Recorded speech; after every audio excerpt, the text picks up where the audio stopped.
You don't go through extreme shaking unless something divine is shifting. If your life feels like it's being turned upside down, this could be your confirmation. God is preparing you for something major.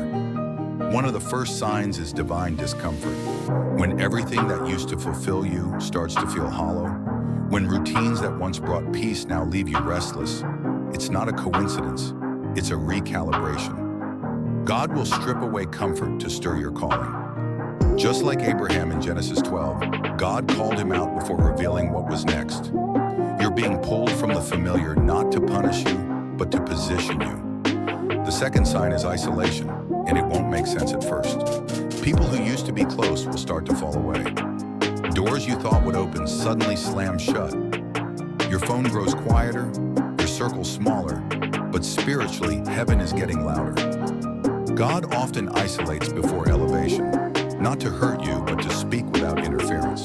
Even Jesus withdrew to the wilderness before he stepped into his full assignment. If you're in a lonely place, you're likely in the place where God speaks loudest.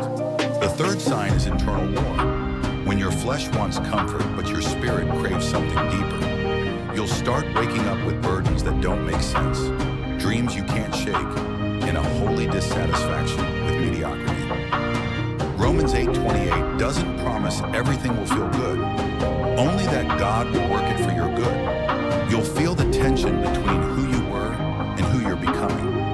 That tension is sacred. Another sign is divine delay. When your prayers seem unanswered and every door feels locked, but deep down something inside you refuses to quit. That refusal is spiritual evidence that faith is still alive.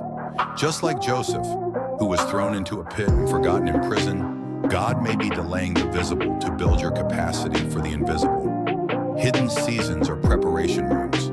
God doesn't promote those who aren't prepared to carry the weight. And the fifth sign, a sudden sensitivity to sin and compromise. You'll notice the Holy Spirit convicting you quicker. Things you used to laugh at now grieve you.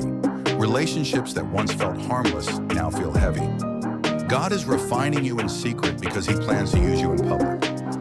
Hebrews 12:6 reminds us that the Lord disciplines those he loves, not because you've done something wrong, but because he's getting you right. So if you feel stretched, isolated, restless, delayed, and convicted, don't panic. It's not an attack, it's alignment. God is pulling you out of what's temporary to place you into what's eternal. The shift won't always feel holy, but it will be. The more intense the pressure, the greater the purpose behind it. Don't ask God to remove the process. Ask him to reveal the purpose. You weren't called to comfort, you were called to impact. And the shift you feel is not a coincidence, it's your spiritual alarm clock. Wake up. You're being positioned for something far greater than what you're walking through right now.